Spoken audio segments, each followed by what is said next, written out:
There is a familiar way of thinking about ethics. You expect rules, you expect commands, a list of what you should do. Lonergan does something very different. He does not begin with rules, he begins with questions. The question fundamentally is ethics even possible? Not in the sense of writing a code, but in the deeper sense. Is there a structure in human living that makes moral judgment, moral responsibility, moral obligation intelligible? And his answer is yes, but only if we understand ethics the same way we understand metaphysics, as grounded in the structure of human knowing and doing.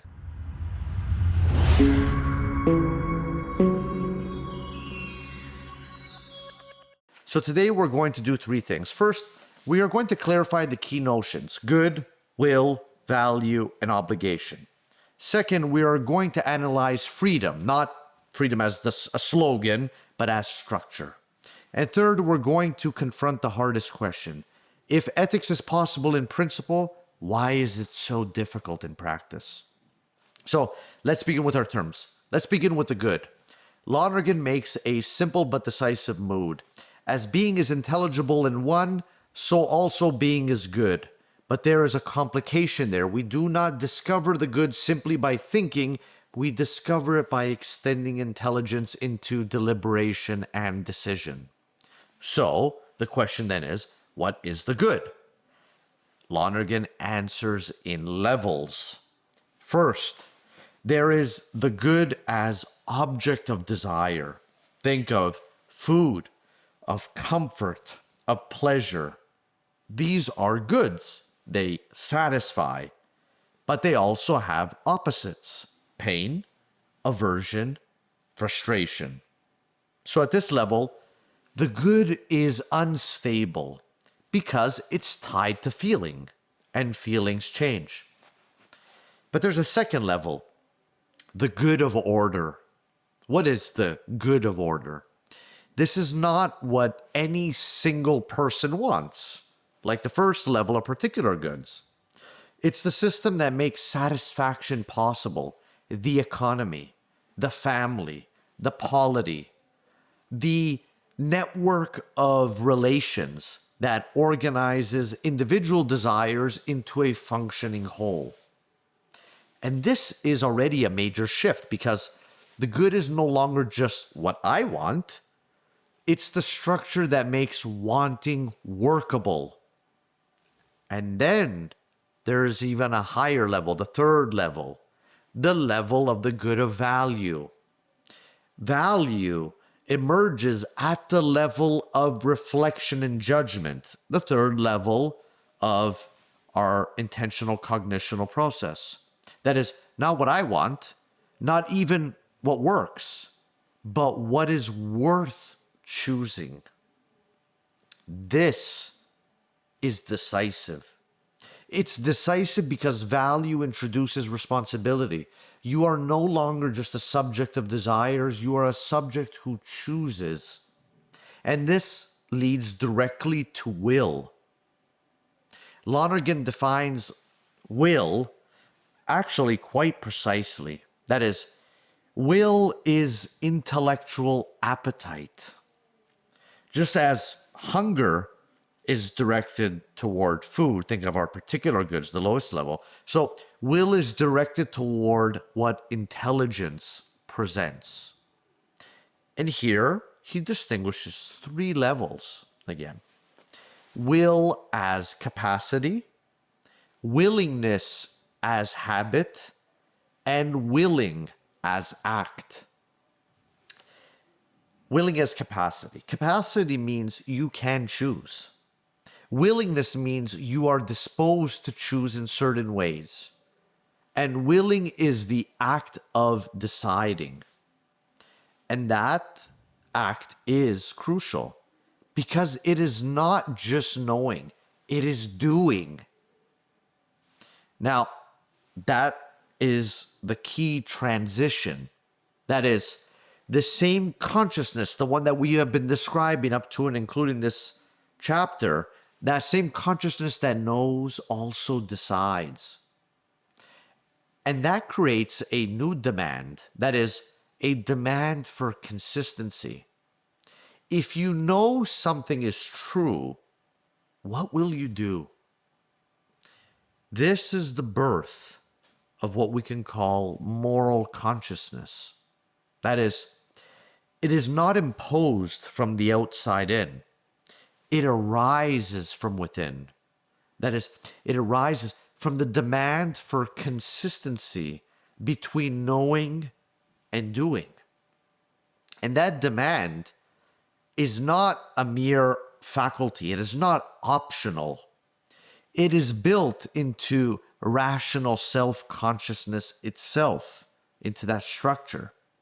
Now, this actually gives us a definition.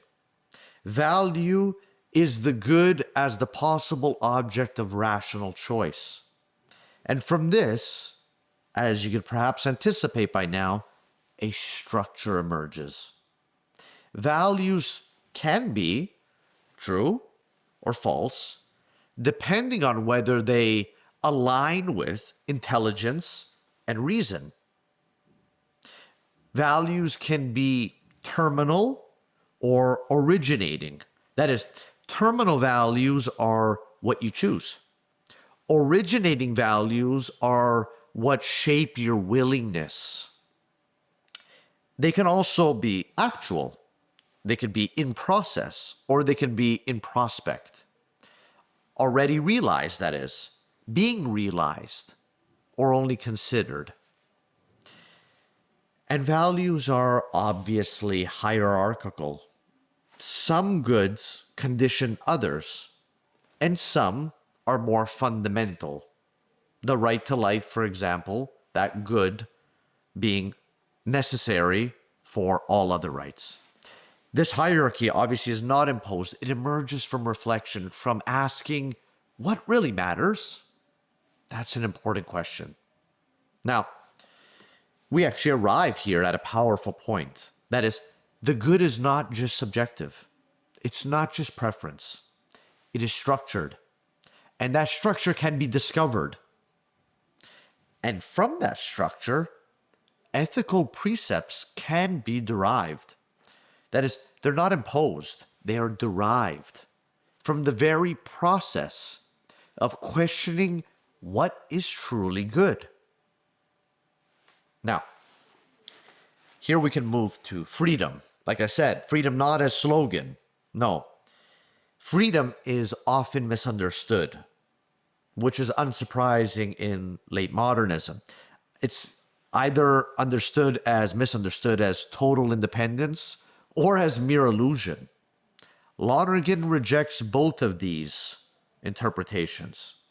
He begins actually with an important clarification. He says that statistical laws do not imply freedom. They only show that events cannot be fully predicted. So, freedom must be found elsewhere. Where do we find it? We find it in the structure of human action. And Lonergan, in his usual style, identifies 4 elements of this structure. The first, the sensitive flow. That is, the stream of perceptions and images and feelings, the raw material. Second, the practical insight, the grasp of a possible course of action. That is, not what is, but what could be done. That's the second. The third, reflection. The evaluation of that possibility, its consequences, its value, its worth. That level of judgment. Now we add the fourth, decision. The act that makes the possibility real. Now, here's the key. The key is that decision, this fourth level, is not determined. Even if there were only one reasonable option, you still must choose.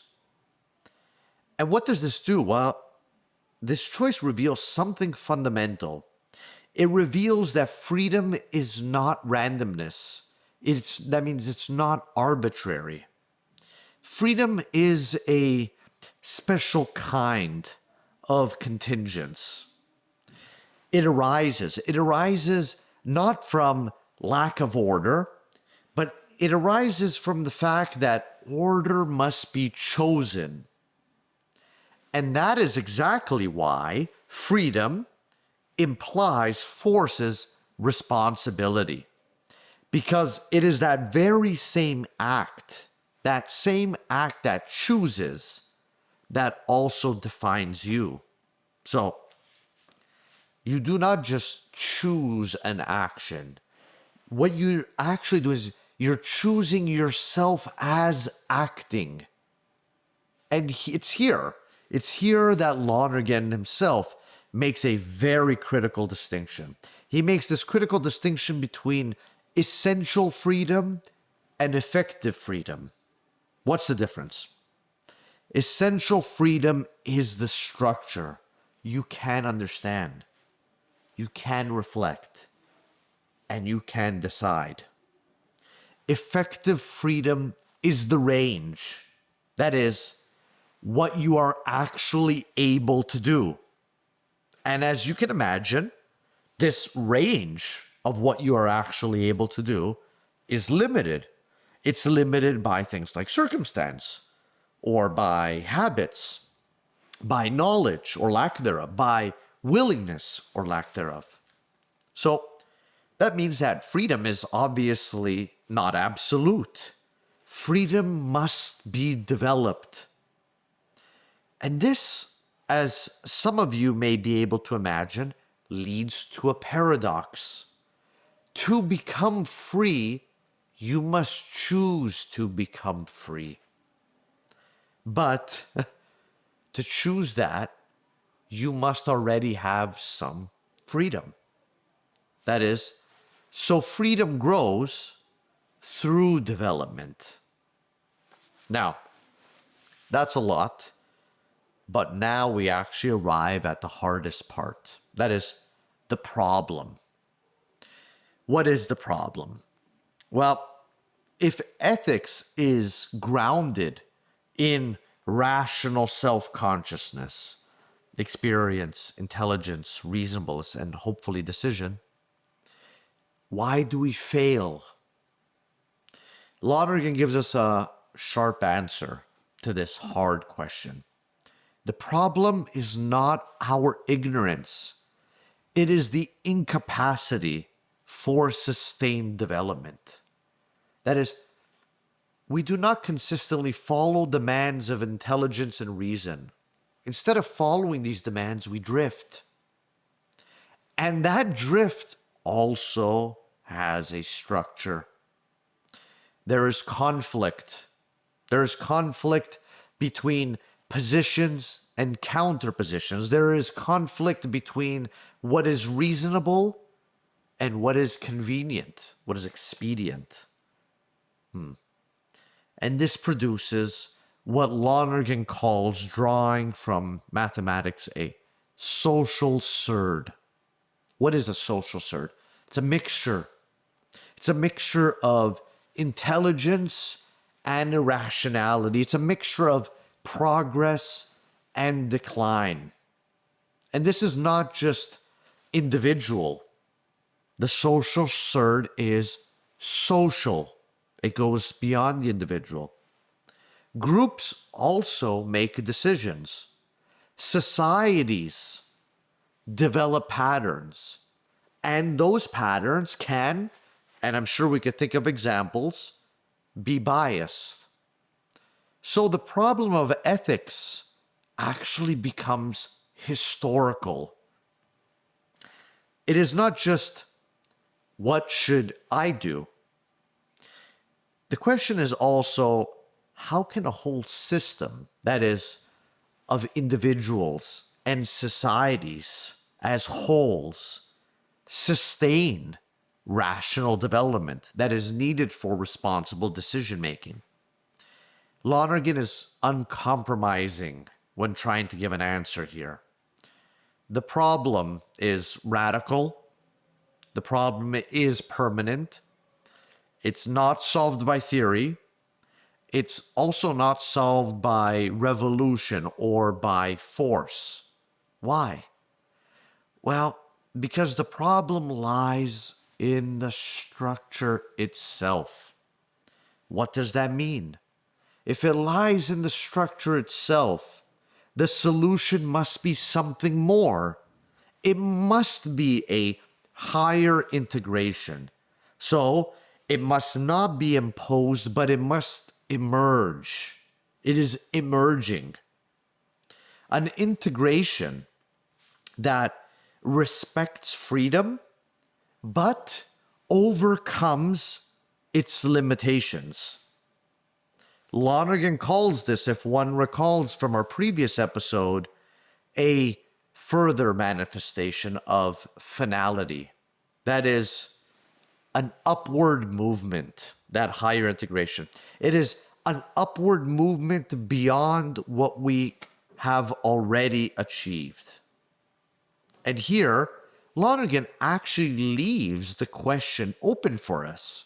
Why? Well, because at this point, we actually reach the limits of proportionate being.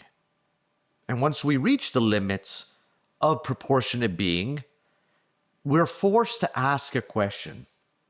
We must ask, is there more? Is there a further horizon in which I can place myself? But that actually is the next step. So, here is the thesis of episode 18, this episode, and the corresponding chapter. Ethics is possible because the structure of human knowing extends into willing and choosing, generating a hierarchy of goods and values, grounding freedom and responsibility, but its full realization is limited by the problem of sustained development, which calls for a higher integration of human living. So, given that, here's a simple practice. Take a decision. Ask, what do I do? What do I want? What system does this serve? What is truly worth choosing? Once you've answered that, ask yourself, am I consistent between what I know and what I do? The answer to those questions is ethics in operation. That is fundamental. Next time, we will move beyond this horizon from proportionate being to the question of transcendence. If this helped, like the video, subscribe, and turn on notifications, because now we are not just understanding reality, we are being asked to choose it.